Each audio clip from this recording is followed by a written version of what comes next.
كل أب وكل أم عندهم ولاد في المدرسة، ركزوا معايا واحفظوا الفيديو ده عندكم.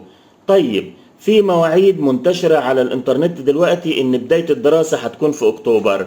ركز معايا لأن موعد بداية الدراسة والخريطة الكاملة اتحسموا رسميا. هل الدراسة اتأجلت فعلا لشهر أكتوبر؟ وإمتى هو أول يوم في الدراسة؟ وأجازة نص السنة والامتحانات هتبدأ إمتى؟ صلي على النبي وركز. العام الدراسي الجديد 2026-2027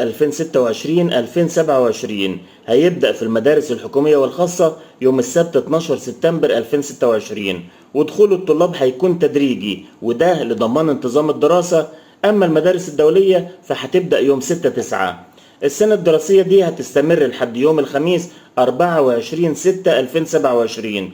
الإجمالي هنا 39 أسبوع و183 يوم دراسة فعلية، منهم 93 يوم في الترم الأول و90 يوم في الترم الثاني. وده معناه إن الكلام عن تأجيل الدراسة لأكتوبر غير صحيح. امتحانات الترم الأول لصفوف النقل هتبدأ يوم 9/1/2027. الإعدادية إن شاء الله يوم 16/1/2027.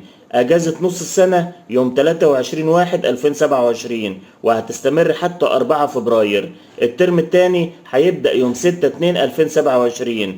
امتحانات آخر السنة لصفوف النقل تبدأ يوم 22/5.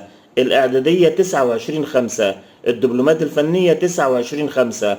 أما الثانوية العامة فهتكون يوم 26/6 وتستمر حتى يوم 21/7. العام الجديد هيشهد تسليم تابلت لطلاب التعليم الفني وإضافة البرمجة والذكاء الاصطناعي للمناهج بتاعتهم، مع استمرار خطة إلغاء الفترة المسائية بالمرحلة الابتدائية بحلول 2027.